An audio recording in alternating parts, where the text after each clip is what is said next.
Il aurait pu choisir n'importe quelle femme. Des héritières, des mannequins, des avocates brillantes. Elles défilaient dans son bureau, attirées par sa fortune comme des papillons par la lumière. Mais Philippe Durand, 62 ans, propriétaire du plus grand groupe hôtelier de France, n'en voulait aucune. Car Philippe avait appris une vérité que l'argent ne peut acheter. La bonté véritable ne se révèle que lorsqu'on croit que personne ne regarde. Alors ce matin-là, il enfila sa vieille veste de jardinier, celle qu'il portait autrefois quand il n'était rien, et se rendit à un rendez-vous arrangé par son fils. Pas en limousine, en bus, pas en costume 3 pièces, en bleu de travail. Il voulait voir qui elle était vraiment, cette Madeleine Ferrier qu'on lui présentait. Il voulait savoir si, face à un homme sans le sou, elle montrerait son vrai visage. Ce qu'il découvrit ce jour-là changea tout. Car parfois, c'est dans les gestes les plus simples que se cache la plus grande des richesses. Avant de poursuivre, si ces scènes initiales vous ont touché, si vous sentez que cette histoire mérite d'être entendue dans son intégralité, veuillez vous abonner à cette chaîne. Chaque histoire que nous partageons explore les profondeurs de l'âme humaine, où se cachent des vérités que nous n'osons pas toujours affronter. Maintenant, laissez-moi vous raconter comment 2 âmes solitaires se sont reconnues. Aix-en-Provence s'éveillait sous un ciel de décembre, d'un bleu presque insolent. Sur le cours Mirabeau, les platanes dénudés dessinaient leurs ombres sur les façades ocres des hôtels particuliers. Madeleine Ferrier, 58 ans, ajustait nerveusement le col de son manteau devant la vitrine d'un café.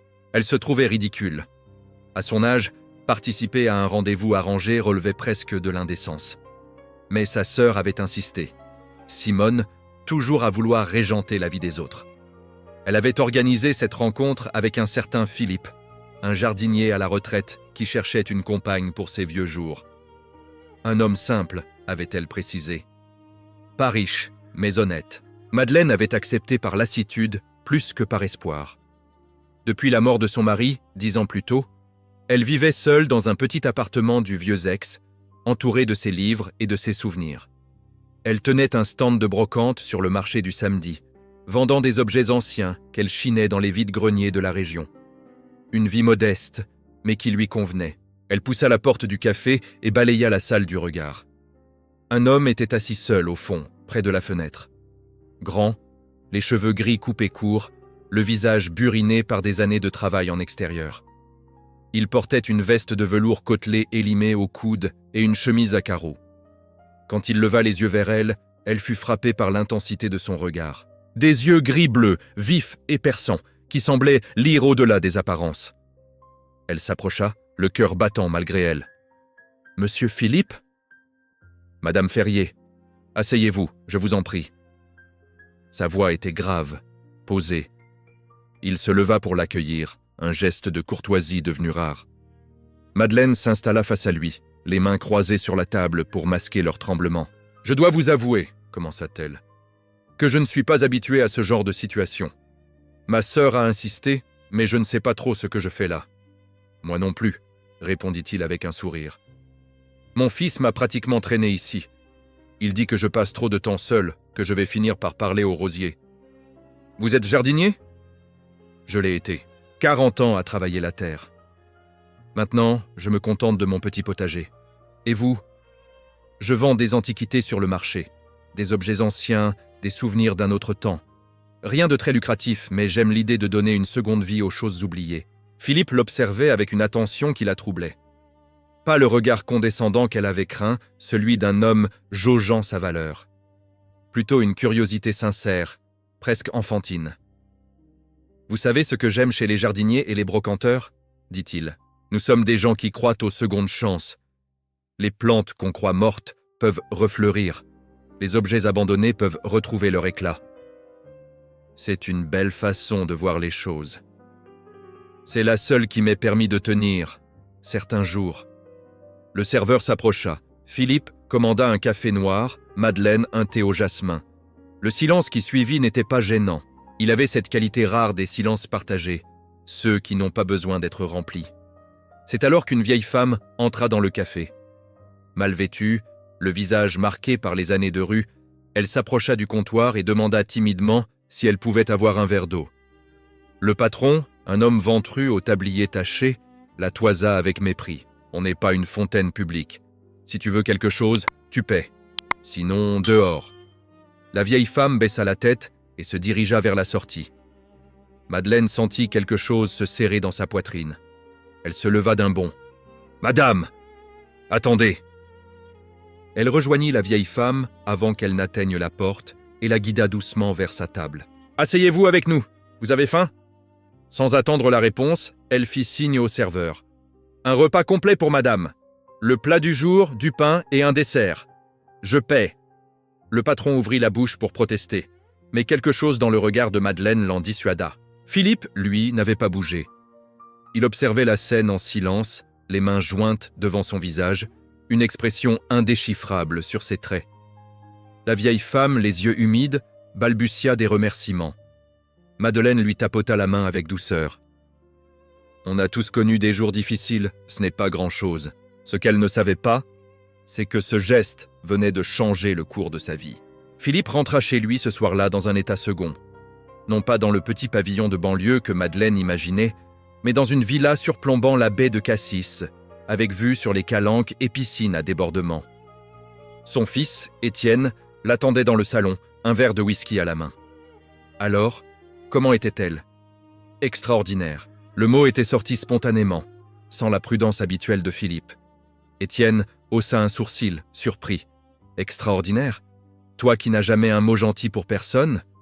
Elle a offert son repas à une mendiante.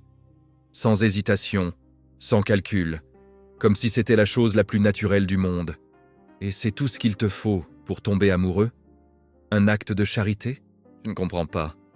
J'ai passé 40 ans à voir des gens me flatter, me courtiser, me mentir pour obtenir quelque chose. Des associés, des partenaires, des femmes.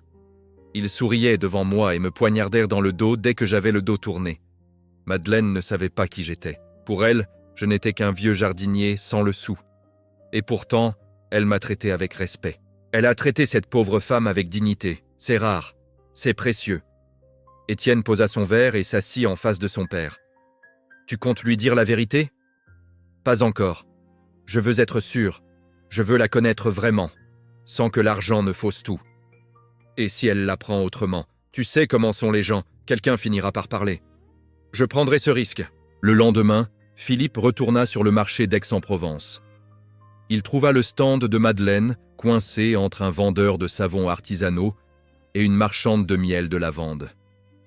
Elle était là, emmitouflée dans une écharpe de laine, disposant avec soin ses trésors sur la table pliante. Des cadres anciens, des boîtes à musique, des bijoux d'un autre siècle. « Le jardinier », s'exclama-t-elle en le voyant. « Vous êtes venu me voir ? Je passais dans le coin, et puis je me suis dit qu'un homme qui parle au rosier devrait peut-être élargir ses horizons conversationnels. Et vous avez choisi une femme qui parle aux vieilles théières ? Exactement, on devrait bien s'entendre. » Ils rirent ensemble et ce rire scella quelque chose entre eux. Une complicité naissante, fragile comme les objets que Madeleine vendait, mais authentique. Les semaines suivantes, Philippe devint un habitué du marché. Il aidait Madeleine à installer son stand, à ranger les invendus, à porter les cartons trop lourds. Ils déjeunaient ensemble dans les petits restaurants du quartier, partageant des plats simples et des conversations profondes. Il lui parlait de ses rosiers, de ses années de labeur, de la satisfaction d'un travail bien fait. Elle lui racontait ses chines, ses trouvailles, les histoires qu'elle imaginait derrière chaque objet.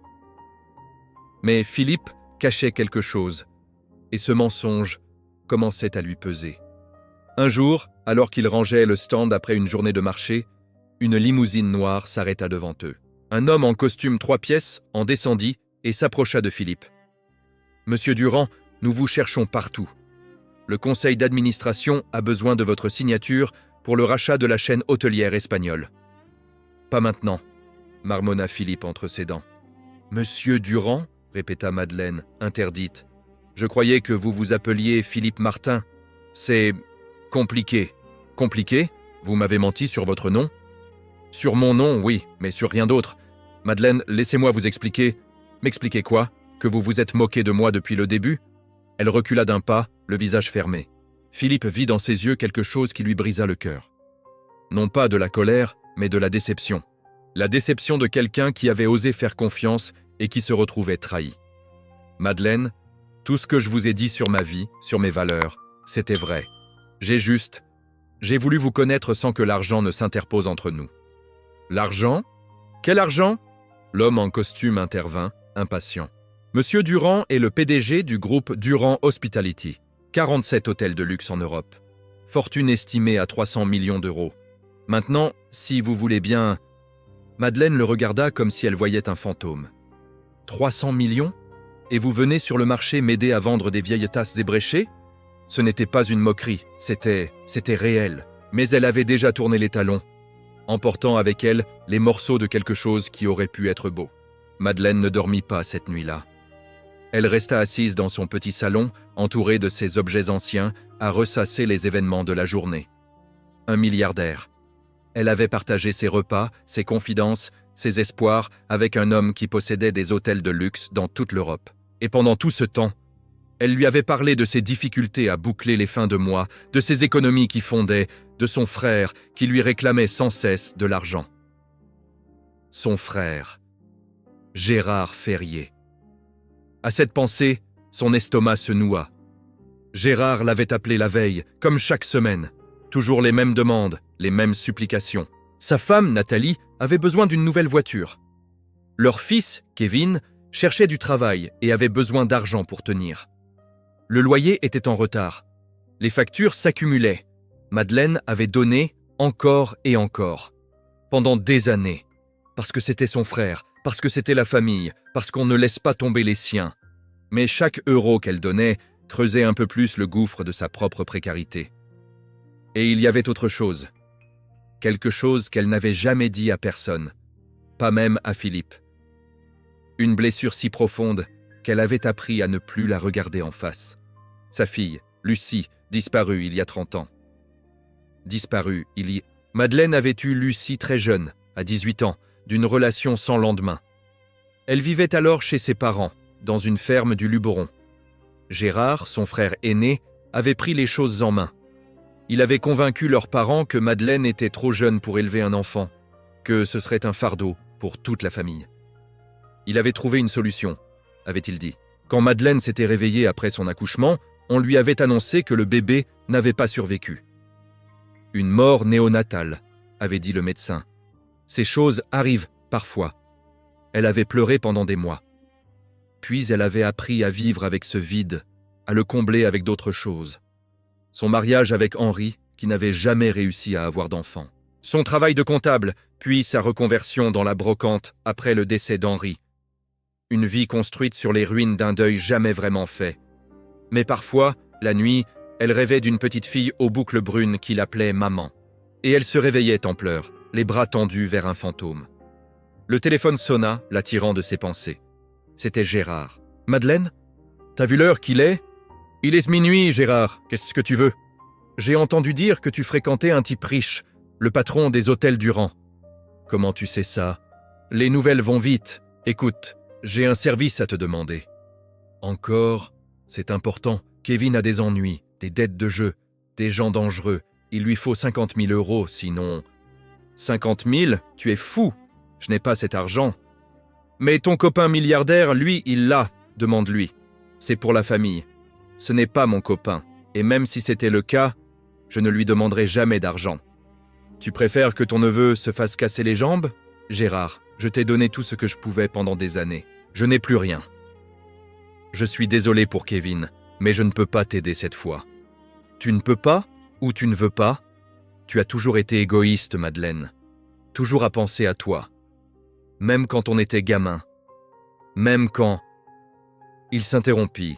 Comme s'il avait failli dire quelque chose qu'il ne devait pas. Même quand quoi, Gérard ? Rien, laisse tomber. Mais je te préviens, si Kevin a des problèmes, ce sera ta faute. Il raccrocha.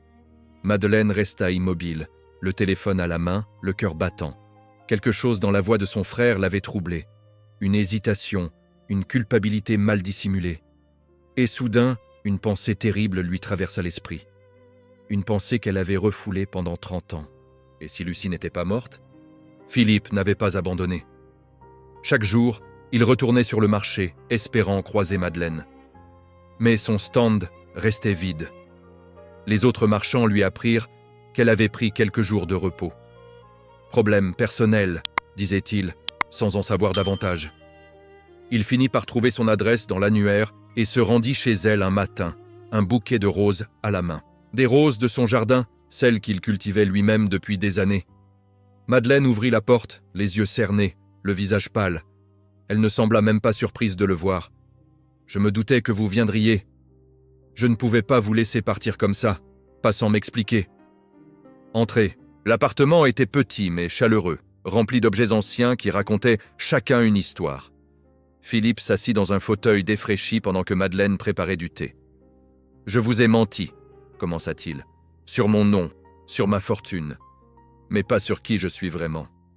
Et qui êtes-vous vraiment, Philippe Durand ?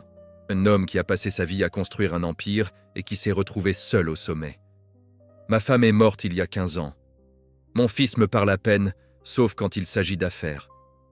J'ai des centaines d'employés qui dépendent de moi, des actionnaires qui guettent mes moindres faux pas. Mais je n'ai personne avec qui partager un repas simple, une promenade au marché, une conversation sincère. Pourquoi le déguisement alors ? Pourquoi ne pas être venu tel que vous êtes ? Parce que l'argent change tout. Dès que les gens savent qui je suis, ils deviennent différents. Ils calculent, ils flattent, ils mentent. Je voulais savoir si vous étiez différente. Et vous l'étiez.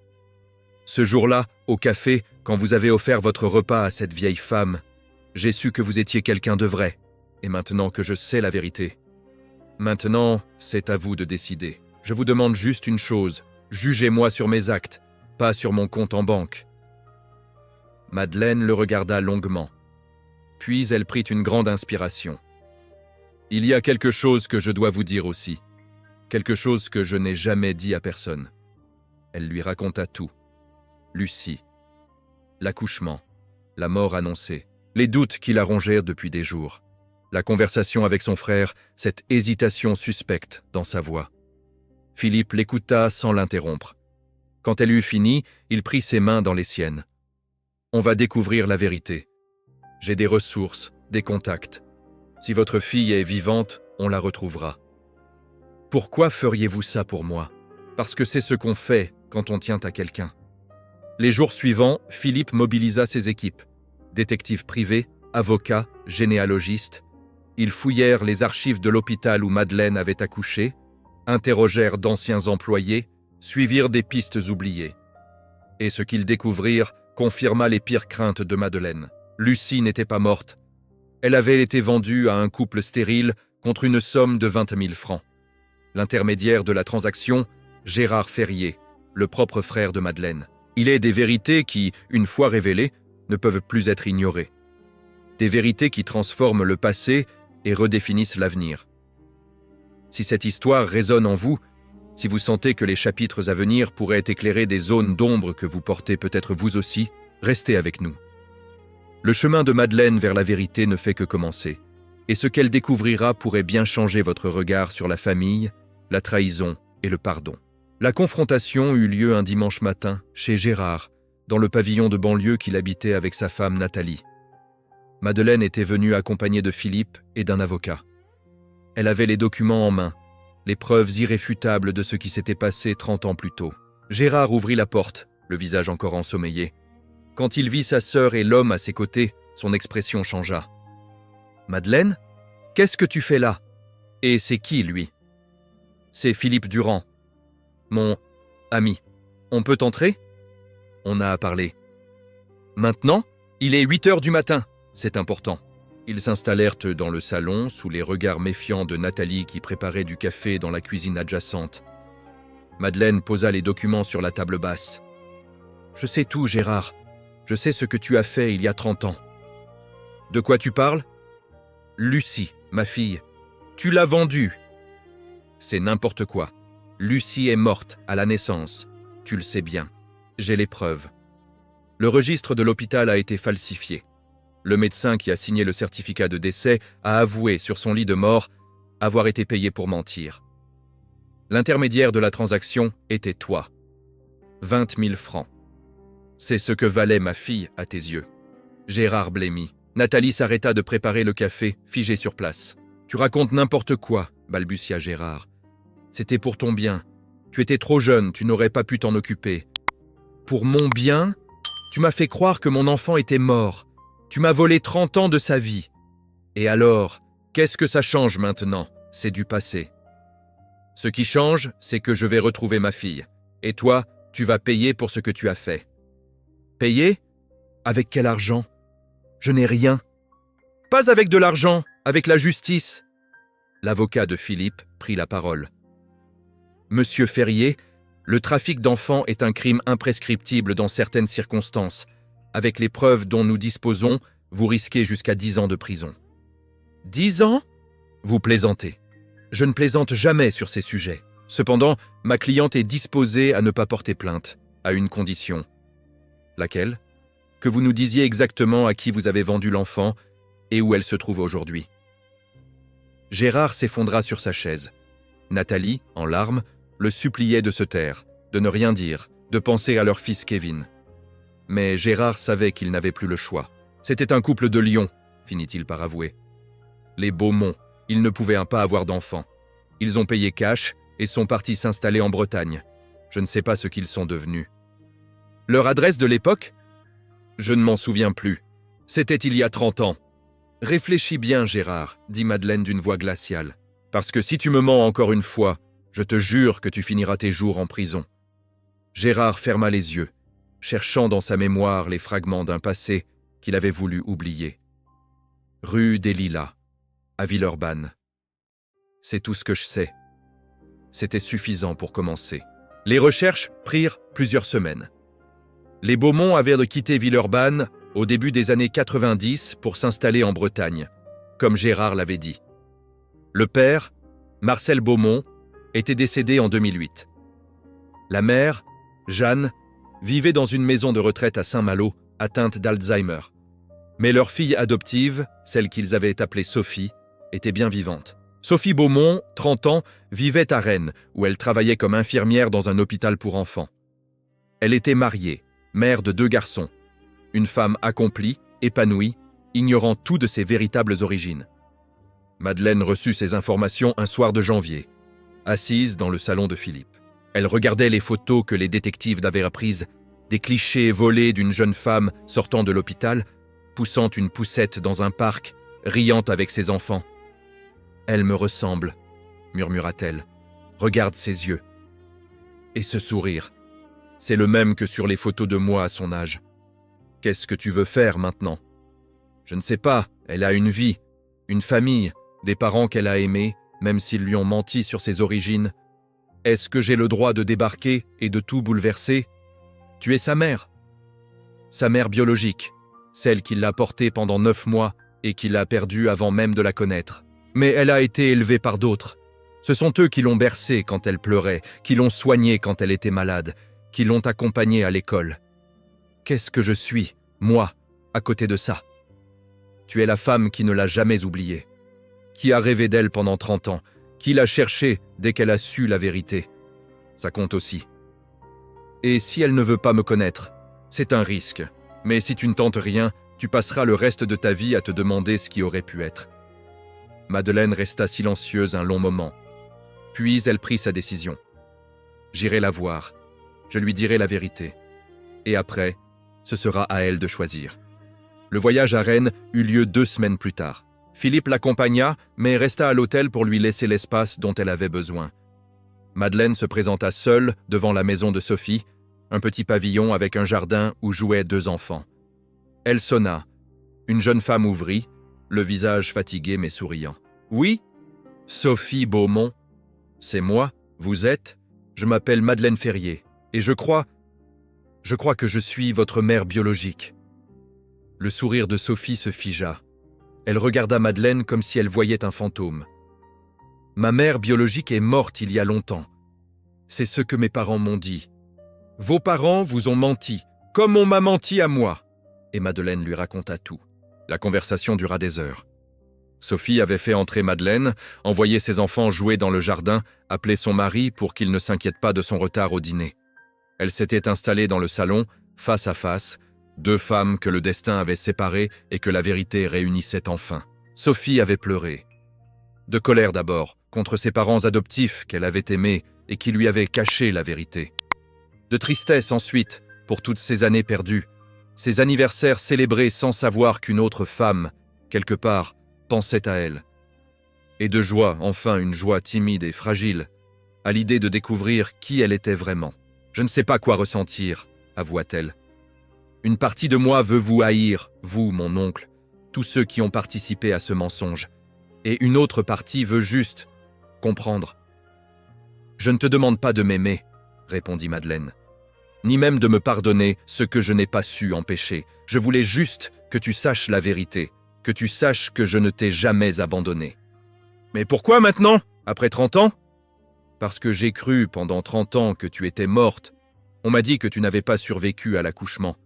J'ai fait mon deuil, autant qu'on puisse faire le deuil d'un enfant qu'on n'a jamais tenu dans ses bras. Et puis, il y a quelques semaines, j'ai eu des doutes, j'ai enquêté, et j'ai découvert la vérité. Mon oncle, votre frère, il a vraiment fait ça? Il l'a avoué lui-même, il croyait agir pour mon bien. Je préfère penser qu'il était juste cupide et lâche. Qu'est-ce qui va lui arriver? Rien, si c'est ce que tu veux. Je lui ai promis de ne pas porter plainte s'il disait la vérité.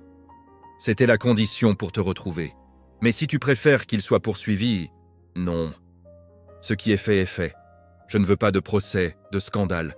J'ai mes enfants, mon mari, ma vie. Je ne veux pas tout détruire pour me venger d'un homme que je ne connais même pas.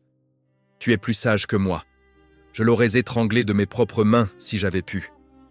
La colère ne ramène pas le temps perdu. Elles restèrent silencieuses un moment. Puis Sophie prit la main de Madeleine. « Je ne suis pas prête à vous appeler maman. Peut-être que je ne le serai jamais. Mais je voudrais apprendre à vous connaître. Doucement, à mon rythme. C'est tout ce que je demande. » Avant de partir, Madeleine sortit de son sac un petit objet enveloppé dans du papier de soie. J'ai trouvé ça dans une brocante, il y a des années. Sans savoir pourquoi, je n'ai jamais pu m'en séparer. C'est un médaillon avec une photo de moi à 18 ans. Je voudrais que tu le gardes, pour te souvenir que, même quand je ne savais pas où tu étais, une partie de moi te cherchait toujours. Sophie prit le médaillon, les yeux embués. Merci. Le chemin vers la réconciliation est rarement linéaire. Il est fait de pas en avant et de pas en arrière, d'espoir et de déception, de silence et de mots enfin prononcés. Si cette histoire vous touche, si vous reconnaissez en elle des échos de votre propre vie ou de vies qui vous sont chères, n'hésitez pas à rester sur cette chaîne. Les histoires que nous partageons sont autant de miroirs tendus vers notre humanité commune. Et parfois, dans le reflet, nous découvrons des vérités que nous n'osions pas regarder en face. Les mois qui suivirent furent un apprentissage. Madeleine et Sophie s'apprivoisaient lentement, par des appels téléphoniques d'abord, puis des visites occasionnelles. Philippe finançait les voyages entre Aix-en-Provence et Rennes sans que Madeleine le sache, arrangeant les choses en coulisses pour faciliter ses retrouvailles. Mais la famille de Madeleine ne l'entendait pas de cette oreille. Gérard, humilié et apeuré, avait changé de tactique. Il ne demandait plus d'argent directement. Il faisait pire. Il répandait des rumeurs dans leur village natal, racontant que Madeleine avait abandonné sa fille à la naissance, qu'elle avait voulu s'en débarrasser, qu'il avait simplement trouvé une solution à son problème. Il inversait les rôles, se posait en sauveur plutôt qu'en coupable. Nathalie, sa femme, ajoutait sa voix au cœur des accusations. Elle racontait à qui voulait l'entendre que Madeleine était une femme cupide qui avait mis le grappin sur un milliardaire et qui cherchait maintenant à détruire sa propre famille par vengeance. Les ragots atteignirent Sophie. Un cousin éloigné, que personne n'avait revu depuis des années, lui envoya un message sur les réseaux sociaux, lui expliquant sa version de l'histoire. Selon lui, Madeleine était une manipulatrice qui avait toujours causé des problèmes dans la famille. Sophie appela Madeleine, troublée. « On me dit des choses sur vous, des choses terribles. Qu'est-ce qu'on te dit? Que vous vouliez vous débarrasser de moi, que vous avez demandé à votre frère de trouver une solution, que tout ça, c'est votre faute. Et tu les crois? Je ne sais plus quoi croire. Je vous connais à peine. Comment puis-je savoir qui dit la vérité? Tu ne peux pas, tu dois te fier à ton instinct. Mais je peux te dire une chose. Si j'avais voulu me débarrasser de toi, pourquoi aurais-je passé 30 ans à rêver de toi? Pourquoi aurais-je remué ciel et terre pour te retrouver? Pourquoi serais-je là, maintenant, à essayer de construire quelque chose avec toi? Je ne sais pas. Moi non plus, je ne sais pas tout, mais je sais que je t'aime, que je t'ai aimé avant même de te voir, que je t'aimerai jusqu'à mon dernier souffle. C'est tout ce que je peux t'offrir. J'ai besoin de temps. Prends tout le temps dont tu as besoin, je serai là. Sophie raccrocha. Madeleine resta immobile, le téléphone à la main, le cœur en miettes. Philippe la trouva ainsi, effondrée dans son fauteuil. Il ne dit rien. Il s'assit à côté d'elle et la prit dans ses bras. Parfois, les mots sont inutiles, la présence suffit. Mais Philippe n'était pas homme à rester passif face à l'injustice. Le lendemain, il convoqua ses avocats. « Je veux que Gérard Ferrier soit poursuivi pour diffamation. Et je veux que tous les documents prouvant son rôle dans la vente de l'enfant soient rendus publics. S'il veut jouer à ce jeu, il va découvrir qu'il a choisi le mauvais adversaire. » La contre-attaque fut dévastatrice. En quelques semaines, la vérité éclata au grand jour. Les preuves, irréfutables, furent publiées dans un journal local. Gérard perdit son emploi, sa réputation, ses amis. Nathalie demanda le divorce. Kevin, leur fils, coupé de ses parents, erra pendant des mois avant de trouver refuge chez une tante éloignée. Mais cette victoire avait un goût amer, car la famille, même dysfonctionnelle, reste la famille. Et détruire les siens laisse toujours des cicatrices. 1 an avait passé depuis le premier rendez-vous au café d'Aix-en-Provence. Philippe et Madeleine s'étaient remariés discrètement dans la mairie du petit village où Philippe possédait sa villa. Étienne, le fils de Philippe, était venu, accompagné de sa femme et de leurs enfants. Sophie aussi était là, avec sa petite famille. La réconciliation entre Madeleine et Sophie avait pris du temps, mais elle s'était faite. Les rumeurs de Gérard s'étaient éteintes face à l'évidence des preuves. Sophie avait compris, lentement, que la femme qui lui faisait face n'était pas une manipulatrice, mais une victime, comme elle-même l'avait été. Elle ne serait jamais mère et fille au sens traditionnel du terme. 30 ans de séparation ne s'effacent pas si facilement. Mais elles étaient devenues quelque chose d'autre. Des amies, peut-être. Des confidentes. 2 femmes liées par le sang et par une histoire douloureuse qui avaient choisi de construire plutôt que de détruire. Les petits-enfants de Sophie appelaient Madeleine « Mamie Mado ». Ce surnom, la première fois qu'elle l'avait entendu, l'avait fait pleurer de joie. Philippe, de son côté, avait pris sa retraite. Il avait cédé la direction du groupe à Étienne, qui s'était révélé plus compétent qu'il ne l'avait cru. Libéré des contraintes du pouvoir, Philippe passait ses journées dans son jardin, à cultiver ses roses, à lire sur la terrasse, à regarder le soleil se coucher sur les calanques. Madeleine avait gardé son stand de brocante, non pas par besoin d'argent désormais, mais par amour du métier. Elle continuait à chiner, à dénicher des trésors oubliés, à leur donner une seconde vie. Philippe l'accompagnait parfois, portant les cartons, négociant les prix, partageant avec elle le plaisir simple des choses bien faites. Un soir de décembre, 1 an jour pour jour après leur rencontre, ils retournèrent au café où tout avait commencé. La même table près de la fenêtre, les mêmes platanes dénudés sur le cours Mirabeau. « Tu te souviens » demanda Madeleine. « Comment pourrais-je oublier ? Tu portais ce manteau gris avec le col relevé. Tu avais l'air de te demander ce que tu faisais là. Et toi, tu avais cette veste élimée au coude. J'ai cru que tu étais vraiment jardinier. Je suis vraiment jardinier. C'est juste que je possède aussi quelques hôtels. Quelques hôtels. 53 aux dernières nouvelles. 55. On vient d'en ouvrir 2 en Italie. Mais qui compte ? Ils rirent ensemble de ce rire complice qui était devenu leur marque de fabrique. « Tu ne regrettes rien ?» demanda Philippe. « De t'être lié à un vieux menteur comme moi ? Tu n'es pas un menteur. Tu es un homme qui avait peur d'être aimé pour les mauvaises raisons. Je peux comprendre ça. Et maintenant ? Maintenant, je t'aime pour les bonnes raisons. Ta gentillesse, ta générosité, ton obstination à vouloir réparer les injustices du monde. Et accessoirement, tes talents de jardinier. Mes roses sont plutôt belles, c'est vrai. Tes roses sont magnifiques, comme toi. Le temps passa, comme il passe toujours, indifférent aux joies et aux peines des hommes. Philippe et Madeleine vieillirent ensemble, dans leur villa surplombant la mer. Les visites de Sophie et de ses enfants rythmaient les saisons. Les fêtes de Noël réunissaient 3 générations autour de la grande table de la salle à manger. Mais la vie n'était pas un conte de fées. Elle ne l'est jamais vraiment. Philippe tomba malade à 75 ans. Un cancer du poumon, diagnostiqué trop tard. Les meilleurs médecins, les traitements les plus avancés ne purent rien contre l'avancée de la maladie. En 6 mois, l'homme qui avait bâti un empire se retrouva cloué dans un lit, dépendant d'une machine pour respirer. Madeleine ne quitta pas son chevet. Elle lui lisait des histoires le soir, lui parlait de leurs souvenirs communs, lui tenait la main pendant les longues heures de la nuit. « Tu n'es pas obligé de rester », lui dit-il un jour, la voix réduite à un souffle. « Tu pourrais vivre ta vie, voyager, profiter de l'argent que je te laisse. »« Qu'est-ce que je ferais de l'argent sans toi ? Qu'est-ce que je ferais des voyages si tu n'es pas là pour me raconter l'histoire de chaque pierre, de chaque fleur, de chaque coucher de soleil ? Tu trouveras quelqu'un d'autre.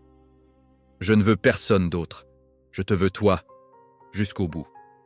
Même quand je serai devenu un vieux légume incapable de se lever seul, surtout à ce moment-là. C'est ça le mariage. Le meilleur et le pire. On a eu beaucoup de meilleurs. On peut bien supporter un peu de pire.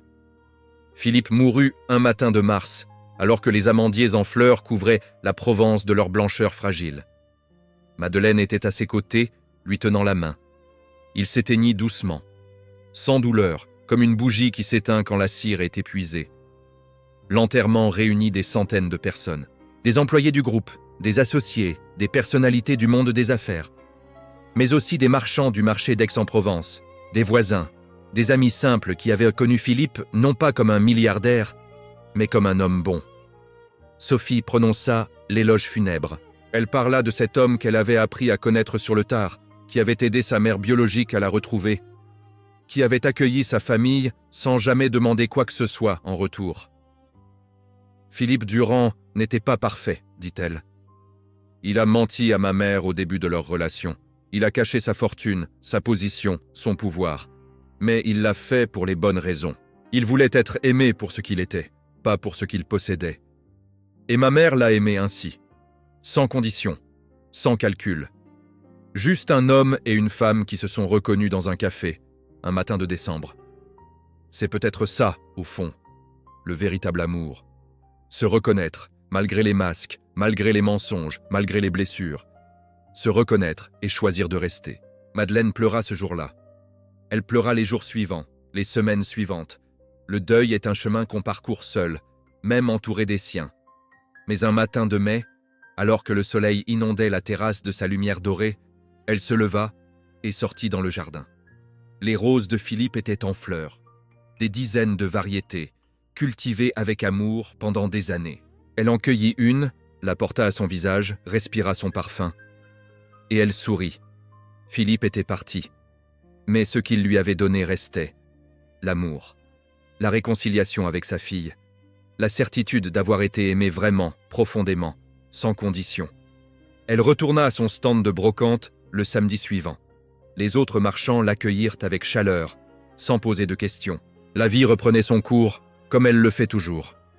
Et quand une vieille femme s'approcha de son stand, mal vêtue et le regard perdu, Madeleine fit ce qu'elle avait toujours fait. Elle lui offrit un repas, une conversation, un moment de dignité humaine. Parce que c'est dans ces gestes simples que se cache la véritable richesse. Celle que l'argent ne peut acheter et que la mort ne peut emporter. Si vous avez suivi toute l'intrigue, c'est que cette histoire vous a touché. Peut-être vous identifiez-vous à Madeleine, à sa capacité de se donner sans condition, d'aimer inconditionnellement, de pardonner malgré les trahisons. Peut-être voyez-vous en Philippe l'homme qui se cache derrière des masques, qui craint d'être aimé pour de mauvaises raisons, qui cherche désespérément quelqu'un capable de le voir tel qu'il est vraiment. Nous portons tous ces deux aspects en nous, le généreux et le prudent, l'ouvert et le protégé. Elle et l'histoire de Madeleine et de Philippe nous rappelle que la véritable richesse ne se trouve pas dans les comptes bancaires ou les biens matériels, mais dans la qualité des liens que nous tissons avec les autres. Dans la capacité d'offrir un repas à un inconnu, de tenir la main de quelqu'un qui souffre, de dire la vérité même lorsqu'elle fait mal. Si cette histoire a résonné en vous, partagez-la avec ceux que vous aimez. Abonnez-vous à cette chaîne pour découvrir des autres histoires qui explorent les profondeurs de âme humaine et surtout haine Oubliez jamais, la véritable bonté ne se révèle que lorsque vous croyez que personne ne regarde. Soyez cette bonté, chaque jour, sans rien attendre en retour. Car c'est dans ces moments-là que nous devenons véritablement humains.